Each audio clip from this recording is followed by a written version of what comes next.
Para sa aming buhay Alaska lifestyle na vlog, nagputol na naman ng mga kahoy yung asawa ko sa property ng nanay niya. Gusto kasi ng nanay niya na matanggal ang mga matataas at di kagandahang mga puno dito sa harapan ng kanyang bahay. Where are you going? This way? Crazy. Crazy on you. Luko-luko talaga tong asawa ko. Narinig niyo yung pick-up line niya. I'm not doing that. Look, go pick up the firewood. Go home, Bana. Come on. Yeah. Slowly. You got it.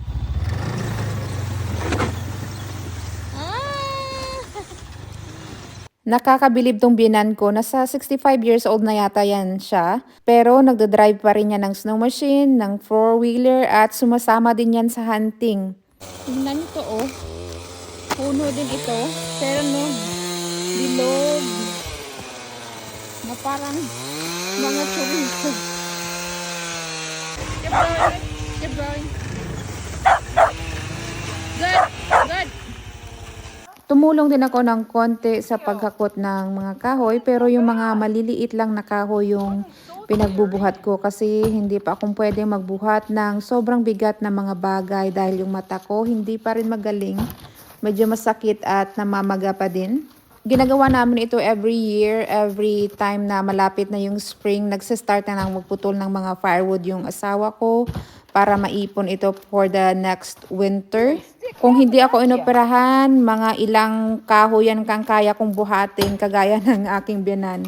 Sinusunog namin yung mga sanga na nanggaling sa mga pinutol na kahoy para panatiling clear yung area na ito. I'm not sure kung ano yung plano ng aking biyanan sa lugar na to, pero yung main purpose niya is tanggalin talaga yung malalaki at matataas na kahoy kasi sa gabal ito sa view niya. Hindi ko na maalala kung mga ilang taon na kami nagpuputol dito, siguro mga mahigit 2 o 3 taon na. Andun sa taas yung bahay niya at yung dito is pababa ito ng hill. Tingnan nyo yung tsura ng snow dito. Parang masarap siya ilagay sa halo-halo. Yung consistency niya kasi parang yung shaved ice na nilalagay sa halo-halo. Pero madumi na ito dahil sa abo na nanggagaling sa sinisiga naming mga kahoy. Bali, nagpuputol lang pala kami dito every time umuwi yung asawa ko galing sa trabaho niya. Saka kami pumupunta dito. Spruce pala ang pangalan ng kahoy na ito na pinuputol namin. Kung napanood nyo yung vlog ko tungkol sa pagputol namin ng aming Christmas tree, parehong kahoy lang ito. Kumbaga, mga baby trees lang yung pinutol namin para sa aming Christmas tree, pero ito mga malalaki at matatanda na kahoy. Tingnan nyo kung gaano kataas at kalaki yung kahoy na to oh. Actually, hindi pa ito siya masyadong kalakihan kumpara sa mga matatandang puno na nandito sa property ng aking biyanan. Ito yung isang klase ng puno na sobrang dami dito sa Alaska, dito sa interior Alaska. Kahit saan, tumutubo lang ito sila. Pag nag-drive ka sa highway, ang gilid ng mga daan, puno ng mga kahoy na ganito. Ang mga burol, ang mga kabundukan, puno din ng kahoy na ito kasama pa ng iba pang mga kahoy na sobrang dami din dito sa Alaska, kagaya ng birch at saka ng poplar. During wildfire season pala dito, madaling masunog yung dahon ng spruce tree, yung spruce needles.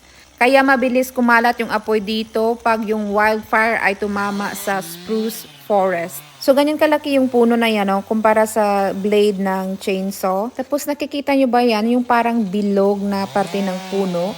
Burl yung tawag dyan. Hindi ko pa na-research kung bakit nagkakaganyan yung pagtubo ng spruce tree. Maraming ganyan na kahoy dito sa property ng aking biyanan. Hindi ko pa alam. Kailangan ko pang i-research kung bakit nagkakaganyan yung pagtubo ng spruce trees dito. Hanggang dito na lang muna yung ating Alaska lifestyle na vlog. See you ulit. Bye! Salamat sa panunood.